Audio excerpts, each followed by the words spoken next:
Welcome to the Private Practice Startup Podcast, where we help ambitious private practitioners across the globe to brand themselves and grow their dream practices. We chat with successful private practitioners, business coaches, and marketing experts, bringing you tons of practice building ninja tips. Visit privatepracticestartup.com for awesome resources, attorney-approved private practice paperwork, and our signature marketing e-course. Here are your co-hosts, Dr. Kate Campbell and Katie Lemieux.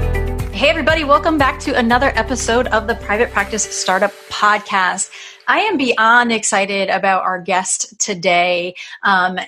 Before I introduce him, I just wanted to say thank you guys for your loyal listenership. If you are a member of our Startup Nation family, we appreciate you coming back, especially during this time. We're recording this podcast during the COVID crisis, and we've really worked hard to assure that we're giving you guys resources, information that are totally applicable to what you guys are doing now. And if you landed on our podcast for the first time, we wanted to welcome you to the Startup Nation family. So before I introduce this guest, let me just remind you of our podcast last week, where we had Dr. Camilla Gamba back on the podcast straight from Milan, Italy, sharing her experience of what's happening there. That's also helping inform us of what is happening in the US and what we can expect. So she shares with us some really great wealth, resources, and information.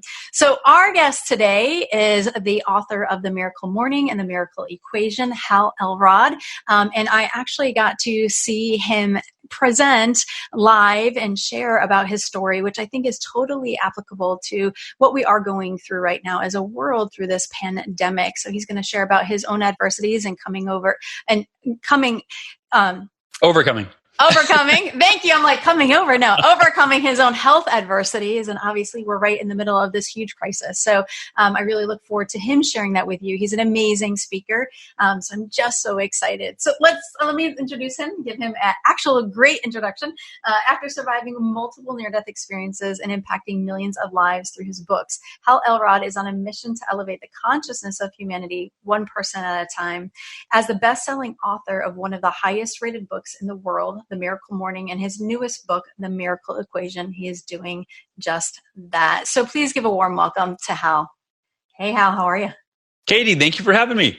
It's a pleasure. I really enjoyed when I met you. I met you at Michael Blank's. I never remember his last name, real estate conference in Dallas in July of 2019, and just really loved everything that you shared. I was very captivated by your story and really what you're up to. And, I know that you were going to come on our podcast back in October of 2019, but again, you had dealt with some of your own health issues, so we had to cancel.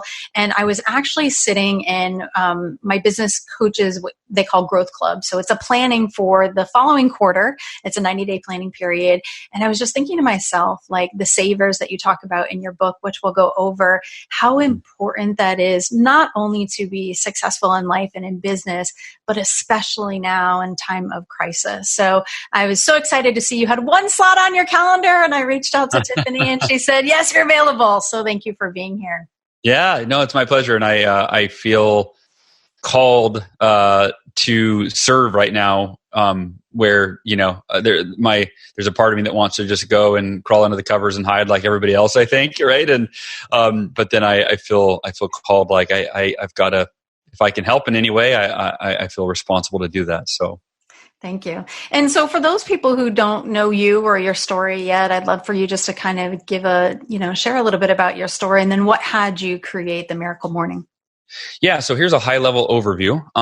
When I was 19 years old, I started a career in sales. And I learned a lot about dealing with adversity, disappointment, rejection, things not going your way. We were taught this very Buddhist philosophy in my sales training, ironically, which was to accept all things you can't change.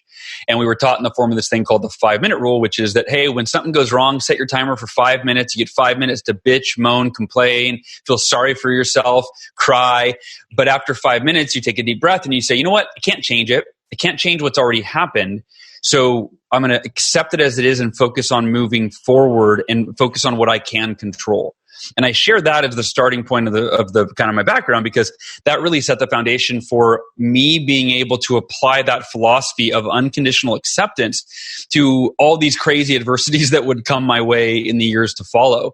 A year and a half after I started in sales, I was driving home after I gave a speech at a conference. And my car, I had bought a brand new Ford Mustang, which, as a 20-year-old young man, that was like my dream car, Driving home that night, I was hit head on by a drunk driver at 70 miles an hour in a much larger Chevy full-size truck, bounced off the drunk driver, spun sideways, and the car behind me crashed into my driver's side door at 70 miles an hour.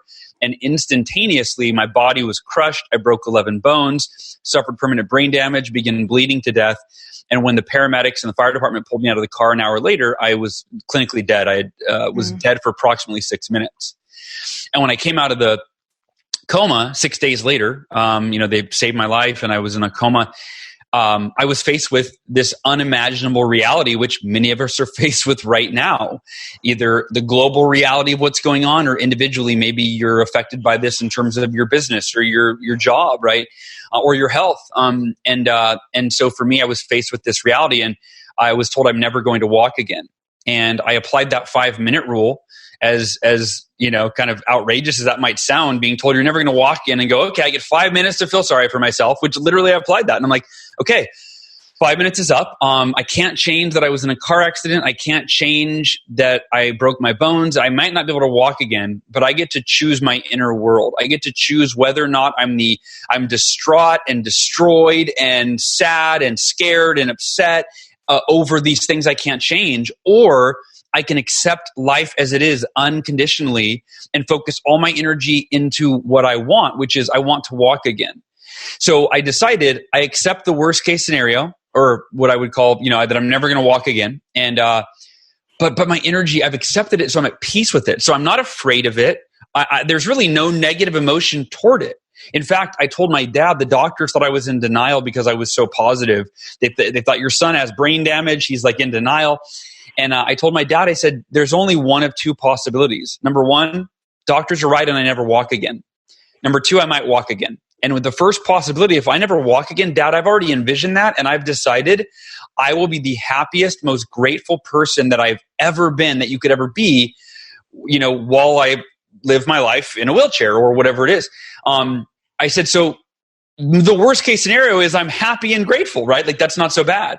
And I think that that's the greatest choice that we have, is we choose our mindset. We choose our inner world. And right now, while you're going through adversity, you can choose to be the happiest and the most grateful you could ever be, and that's not dependent on your circumstances. And I know it's easier said than done, but it's a starting place to just consider that as a possibility. Could I actually be happy and grateful while I go through the most difficult time in my life? And I'll wrap it up with one more short story. 3 years ago, I was diagnosed with a very rare aggressive form of cancer, and I was given a 10 to 30% chance of surviving.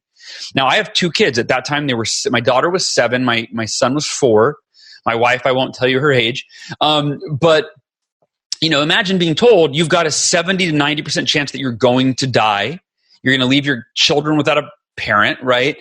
And the day I was diagnosed, I told my wife, I said, sweetheart, I know you probably won't agree with this. In fact, you're probably going to get mad at me when I tell you this, but I believe that this cancer, it will be the best thing that ever happened to me. I'm committed to beating it. And I promise you, I will be the happiest and the most grateful I have ever been in my entire life, while I endure what I would imagine is going to be the hardest time probably in both our lives. And I am sorry that you have to go through this with me. But you committed better or worse. Here we go. And so, I went through a horrific experience of, excessive chemotherapy. And, in fact, we had to cancel in October because of that. I lost 25% of my body weight. I almost died multiple times. And there's videos, you can type in Hal Elrod cancer on YouTube and you'll see video blogs of me along the journey, not looking so great, but my inner world was as positive and realistic as it could possibly be. And I'm happy to say that I'm cancer free now. I walk again, right? Like all of these, what you might call miracles, like just these unbelievable results, I believe were a result of the mindset and the emotional state that I chose in the midst of this adversity. And that's my gift to you today, is how do you, when your outer world's falling apart and it's crazy and chaotic and uncertain, the only real place we can find certainty and peace is within, right? We can't make it dependent on anything outside of ourselves. Yeah, I appreciate you sharing your stories. I love to hear them over and over again, and they're just really inspiring. And I wonder if a lot of people think like, oh, well, Hal, were you just kind of like born like a happy, positive person? Like, was this easy for you? Because you really talk about your experience with Cutco, if I remember correctly, right? That was your sales experience. So, were you that person, or did you have to train yourself into being that person? I think it was more training. I guess I was always relatively positive, but I went through, the myriad of human emotions that we all go through. Like, and there was in high school, I was bullied and I, didn't want to show my face at school. Right. I mean, so it's like, I dealt with the stuff that we all deal with. Right before I found Cutco in sales, when I was in college, I ran out of money and I slept in my car for days on end, like going to classes, sleeping in my, you know what I mean? So it's like, I don't know if that answers the question, I guess, because was I positive? No, I was calling my parents, like crying, you know what I mean? Like, it really was Cutco, my sales experience that trained me, because if most people don't make it in sales because it's such a difficult, like, you can be positive as you want and you're going to get, shut down and denied and rejected and have, people cancel their orders and their appointments. And like, there's so much rejection and adversity that you face. And what I love about sales is it is a microcosm for life, right? So it really conditioned me like, oh, okay, this just happened. This, I worked really hard to reach this goal and then these canceled orders happened and now I'm not going to reach the goal and I don't have the income I need.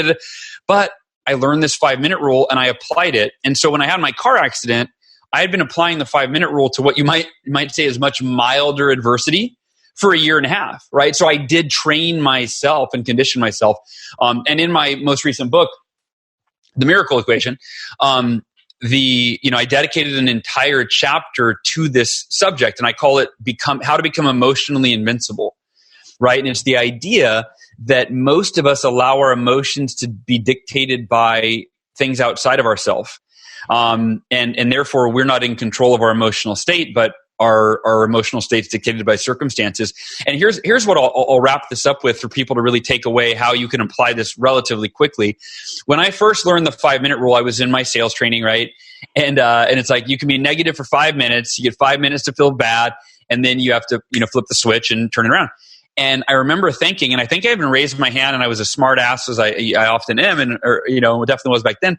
But I said, dude, 5 minutes, can I get like 5 days? Like at least 5 hours? Like, come on. This is not realistic. And I think whenever I give a speech, I always say, raise your hand if you feel like 5 minutes is, yeah, that's great in theory, but that's not realistic. And like, half the hands go up, maybe more than half. And I said, I thought the same thing. And here's what's interesting. When you elevate your level of consciousness, meaning like how aware you are of what options you have available, that's how I would define our level of consciousness. It's being aware of the options available, right? And so when I learned, I have the option to get upset about something for only 5 minutes and then let it go, accept it, surrender, be at peace, acknowledge as an intelligent human being that, well, I can't change it. So what's the value in dwelling on it and perpetuating these painful emotions for any longer than I have to? So I had that awareness. And what happened is the first few times I set my timer for 5 minutes, sure enough, it went off and I got more mad. I'm like, damn it, give me like, and I just hit like 5 more minutes, But an interesting thing happened. It was a matter of days, maybe a week. I don't remember the exact time frame, but it was, I would say, less than a week where I remember, and I can kind of picture it. I was in my apartment. I had made calls this evening and everybody rejected me. Like everyone said no. There were some people really rude, like don't ever call me again, and hung up on you. Which you've ever had that happen. It like doesn't feel good when a human is mean to you, right? And I remember I set my timer for 5 minutes, and the timer went off. I set the timer, and I started, I can't believe like what's going on tonight? What is in the air? People are so rude. And I picked up my phone and I looked at it, and I had like 4 minutes and 32 seconds left, and I went. I set the phone down, picked it back up, and I go, what's the point in sitting here upset for 4.5 more minutes? I could get on the phone and probably schedule an appointment or two and make up for it. And I set the timer off, and it made me realize that 5 minutes is only necessary to transition from our habitual way of being upset for an extended period of time to shorten that. But once you're aware that, oh, I'm creating my emotional pain. See, every negative emotion that we've ever felt, and I say negative as a relative term, it's every painful emotion you've ever felt, is self-created. It's self-created by our resistance to our reality. Like, internalize that if you're listening, please. Every painful emotion that you've ever felt or could ever feel or are feeling now is self-created, meaning it's not the thing that you think is causing the emotional pain. It's your interpretation or your response to the thing. And in essence, it's your resistance to your reality. So the more you're going, no, this shouldn't happen. I wish this were different. I worked so hard for this. It wasn't supposed to be this way. They weren't supposed to die at such a young age. Like, whatever it is, it's our resistance to that reality that creates the emotional pain. And that 5-minute rule was simply giving you 5 minutes to resist your reality, to like get it out and feel it. But then at the 5-minute point, when you say can't change it, you're transitioning from resistance to the opposite, which is acceptance. And you go, deep breath, I can't change it. Can't change what happened. There's no point in continuing to perpetuate these painful emotions. I'm going to accept it, be at peace with it, let it go, and focus all my energy not on what I can't change, which is whatever's happened up until this point, but on what I can change, which is what I focus on, what I think, what I say, and what I do from this moment forward. And that for me during this COVID-19 coronavirus epidemic, that's been the one thing. Whenever I find myself stressed or anxious, I take a deep breath. I go, I'm in charge of my inner world. I am both responsible for and in charge of my inner world. And it was, for the first few weeks I wasn't sleeping. And then once I remembered that, there's no point in laying here awake at night, my mind running through all the scenarios of what could go wrong. That might serve me during an hour of intentional time of preparing for the worst, but not when I'm trying to fall asleep. My only objective is falling asleep, right? So anyway, just realize that excessive worry is so counterproductive to your immune system, to your quality of life. You've got to accept life as it is, accept all things you can't change unconditionally, and focus all your energy on what you want, which starts with feeling good, right? And what you need to focus on, talk about, think about, and do in order to experience what you want or move in the direction of creating whatever it is that you want. Awesome. I love that. And it's interesting as you talk about the 5-minute rule. I also think about Mel Robbins' book about the 5-second rule, right? Yeah. And I definitely apply those things. And, with my own work in self-growth and development, one of the tools that I had learned was running the thoughts, right? So you set a timer, you run all your thoughts, you get crazy, you give it to yourself, you pause, you do it again if needed, you pause and you do it again. And it's funny because you kind of start to run out of all of the bitching, complaining, whatever. You're like, I'm done with this. You know what I mean? So it's very interesting. And, I just love to hear your story. But before we get into how your life experiences transitioned into becoming the author of The Miracle Morning and The Miracle Equation and Savers, I just want to take a brief moment to thank our sponsor. There are so many ways to keep your practice organized, but Therapy Notes is by far the best. Their easy-to-use, secure platform lets you not only do billing, scheduling, and progress notes, but also create a client portal to share documents and request signatures. Plus, they offer amazing unlimited phone support. So when you have a question, they're there so you can get help fast. Get started with Therapy Notes today, trusted by over 60,000 professionals. Go to therapynotes.com and enter promo code PPS, as in Private Practice Startup, and you'll get 2 months for free. Also, you can listen to episode 54 where we interviewed Brad Pleiner and took an in-depth view into their EHR.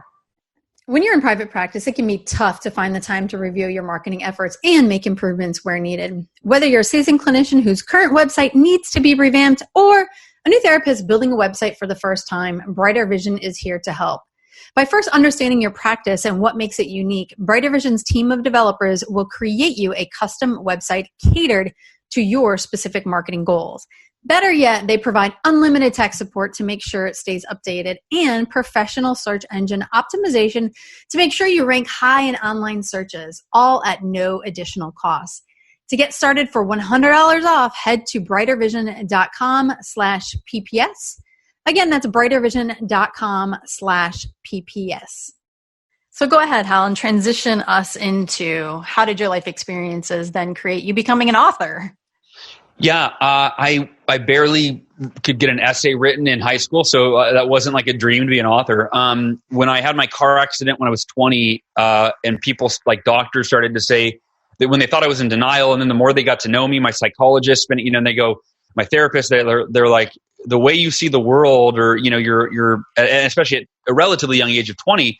I forgot who said it. It was one of my doctors, like, you should write a book. And I'm like, yeah, right. And I planted a seed, and it took me 6 years. I think I started writing like a few months later. I got like a paragraph done. It took me 6 years to write that book. But I wrote it not because I wanted to be an author, but because I felt a sense of responsibility to share my life experience and the lessons I had learned with other people. And that first book was called Taking Life Head On, published in 2006 when I was, I think, 26 years old. And then wasn't planning on writing another book. 6 years later, or I should say a year later after the book published, the economy started to crash, and I crashed with it. And to keep a long story relatively short, after 6 months into a downward spiral, and actually, you know what? This is the first time I've been able to talk about this since the economy right now is starting to tank. So I just remembered this. When I came up with the Miracle Morning, it was 2007, 2008, when the economy was crashing. And again, I crashed with it. And when I started applying this morning practice that I'll tell you about here in a second, my life changed so fast that I told my wife, I'm like, this morning routine I'm doing, it feels like a freaking miracle. Like, this is, and because I had doubled my income in 2 months. Wow. And doing the morning, because of the morning practice and the Miracle Morning. It wasn't called the Miracle Morning. And I go, it feels like a miracle. She goes, it's your Miracle Morning. I go, yeah, I love that. And I started writing in my schedule Miracle Morning. But again, not a book idea, just, and then it's almost like serendipitous that one of my coaching clients at the time, Katie, said, hey, do you have a morning routine? I keep hearing about morning routines, and I'm like, oh my gosh, I can't believe you asked that. I'm calling it my Miracle Morning. Let me tell you about it. And she's like, I'm not a morning person, but I keep hearing how important it is to do a morning routine and start your day centered and on purpose and focused and with discipline and all this. And so I told her the Miracle Morning. And then she goes, well, how do you beat the snooze button? No, that's a hard part. And I gave her some tips on how to do that. And we get on the phone 2 weeks later, and I go, hey, how'd your morning routine go? Checking in on our commitments. And I go, did you wake up every day at 6 a.m. like you committed? And she said, not exactly. I said, that's okay. How did it go? She goes, you were right. I woke up at 6 a.m. for the first few days, and it was so good that I wanted more of the time, because this is what I had in my experience that I shared with her. She goes, I bumped it up to 5 a.m. And for the last week and a half, I've gotten up at 5 a.m. every single day. I'm running again. She said, I've read an entire self-help book. She said, I just had the best week in my sales career. And she goes, it's totally attributed to this Miracle Morning thing. And that was when the light bulb went off. And I go, number one, I have to tell the rest of my coaching clients. And it kind of kept evolving that, man, that same sense of responsibility. Like, if this morning practice, this Miracle Morning thing changed my life, and I wasn't a morning person, it changed Katie's life. She wasn't a morning person. It changed, at that point, I shared it with all my coaching clients, and, I don't know, 80, most of them were not morning people. I went, this could change the world. It could change anyone's life. And so I shared it. That's when I started writing the book. And again, I'm not a great writer. I'm a slow writer. It took me 3 years. But now the Miracle Morning book, it has been translated into 37 languages. It has sold over 2 million copies. It's practiced daily by over 1 million people in over 100 countries. In fact, this morning we had the first ever Miracle Morning virtual meetup, and we had people from Italy and Spain and France and Japan and Canada and America and Brazil. Like, it was crazy. And some of them were up at it's like 4 a.m. and it's like 9 at night. And it's like, right, whatever. But anyway, so that's how the Miracle Morning came to be. It was originally just my morning routine that I was desperately trying to get out of this economic crash where I had lost over half of my income. I was deeply in debt, $52,000 in credit card debt. My body fat percentage had tripled in 6 months. Like, I was losing my house, but the bank took my house away because I couldn't pay the mortgage. And the Miracle Morning, because I decided to dedicate it to developing myself into the person I needed to be, and with the qualities and the skills and the attributes and the knowledge to increase my income at that time. And it worked. And so I've realized kind of the Miracle Morning, whatever you apply it to, whatever area of your life you want to improve, whether it's finances like it was for me, whether it's health, We have Mike Eaton. There's countless people, but Mike Eaton is a early Miracle Morning practitioner. He lost 90 pounds within like 3 months of doing the Miracle Morning, maybe 6 months of doing the Miracle Morning. But it really is universally. You want to improve your marriage, you apply it to that. You want to improve your health, you apply it to whatever it is that right now you're struggling with. And it begins with your mindset, right? If you're putting yourself in that peak mental, physical, emotional, and spiritual state every morning so that you can take that version of you out into the world. Yeah. And as I'm, listening to you, our audience really serves therapists, right? So therapists are very empathic, right? And we have a lot of the mindset stuff ourselves. Sometimes we're not good at practicing it. And, when I think about this time is a lot of therapists are working with clients who are stressed, fearful, worried, and some of their fears are a reality. And sometimes we're absorbing and taking that on, being on telehealth sessions for hours and hours and hours. What is your advice or suggestion really coming from an empathic place, but also a place of, letting them know that they can shift and it's okay. We talk a lot about self-care and things like that. And sometimes, like I said, we're really bad at honoring ourselves, but we wanted to shout out that advice. So what would you say to therapists who are really in the trenches of the emotional stuff that people are dealing with? Yeah, I think that therapists even more so, right, need that self-care practice, which is what the Miracle Morning is. And what I found, so recently I found a sequence of doing, so there's 6 practices of the Miracle Morning. You mentioned them earlier. They are organized into an acronym that is the SAVERS. These are the life savers, capital SAVERS. Silence, which is your meditation or prayer. The A in SAVERS is for affirmations, written statements that articulate the mindset, the beliefs, the habits, the behaviors that you need to embody, and you read them every day to remind yourself, not to trick yourself into believing that everything's going to be okay, but actually to program your conscious and subconscious mind to direct your behavior in a way that, and your emotions and energy in a way that serves you best. The V is for visualization. The E is for exercise. The R is for reading. And the final S is for scribing, which is a fancy word for writing or journaling, right? Those practices, that acronym helps you remember you can run through it in your head and make sure you do all 6 of those. Most people do all 6 every morning. From our surveys, it's like 80% do all of them.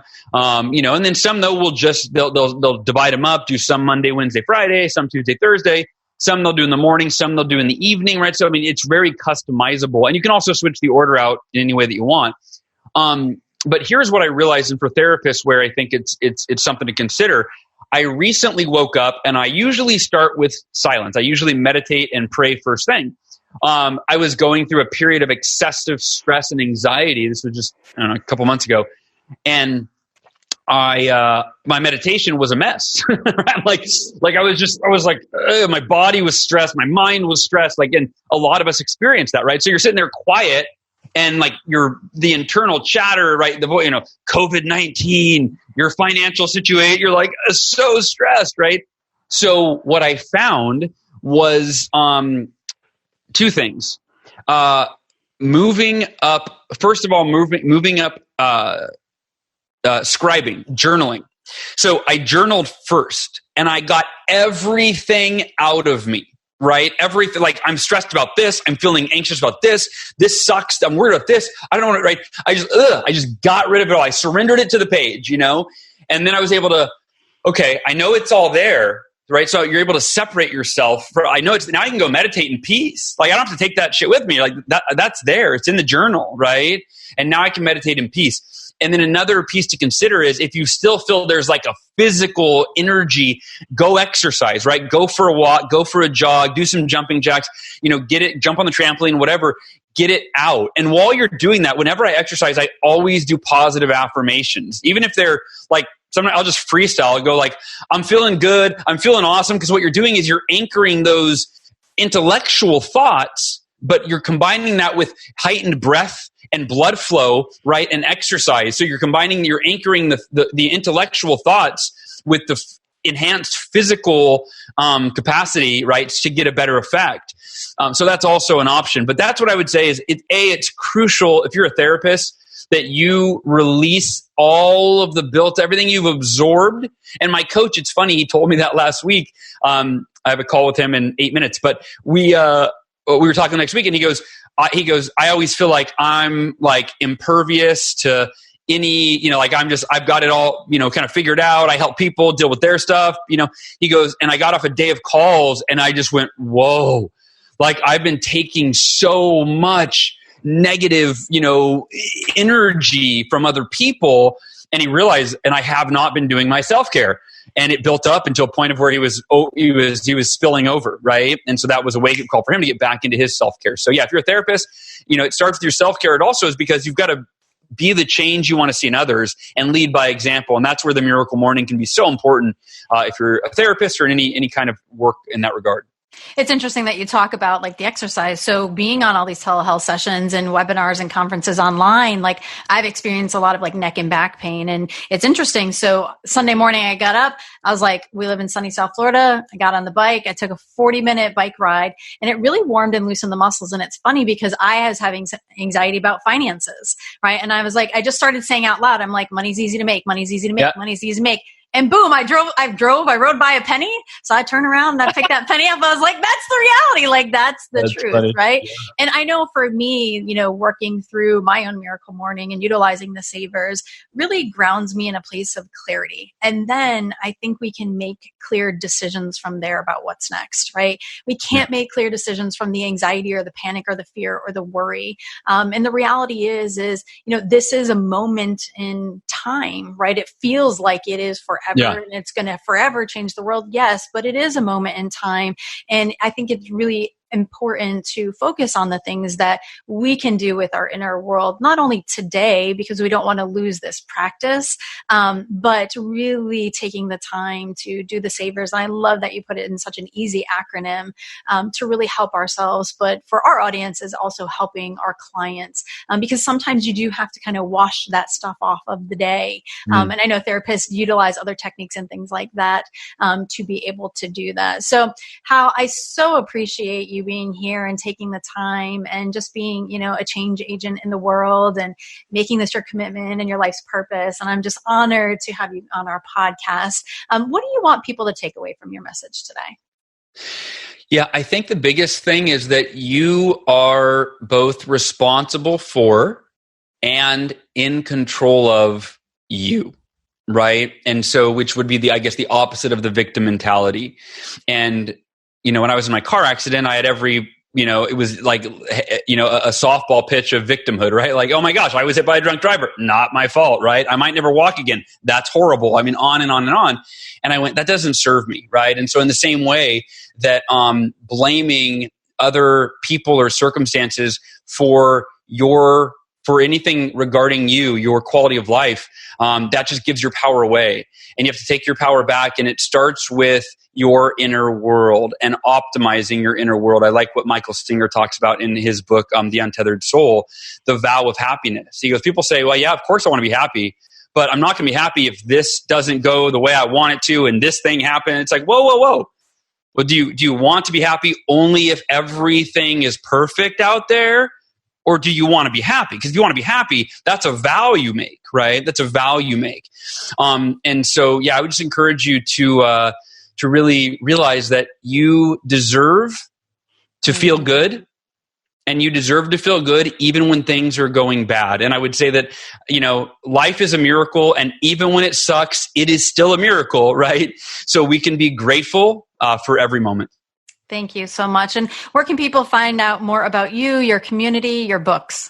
Yeah, go to miraclemorning.com. That's the best spot, miraclemorning.com. And I invite you to join the Miracle Morning community on Facebook. It is 250,000 or 248,000 members. And it's all very word of mouth. It's just people that are waking up every day and dedicating time to becoming the best versions of ourselves and supporting each other in the community and doing the same thing. And it really is. It's really some of the finest evidence of humanity, and especially right now during this time that I've ever seen. So, yeah. Thank you so much for being here with us, Hal. Again, it was a true honor and pleasure. Thank you for serving the world the way that you do. And Startup Nation, we hope that you guys join us next time as we have Jenny Schott-Miller back. She is a CPA and also a therapist. And we're going to be talking about business, taxes, finances during the COVID crisis and what you guys can do to better serve yourselves and your business. So join us for that. And I don't know how you're not going to like this podcast that we just had with with Hal, but we would love for you to subscribe, rate, or review. Let us know, what inspired you from this podcast. And Startup Nation, as we say always, thanks for allowing us to inspire you guys from startup to mastery. Take care, everybody. Bye-bye. Thanks for joining us on The Private Practice Startup. Visit theprivatepracticestartup.com for awesome resources, free trainings, attorney-approved private practice paperwork, and so much more.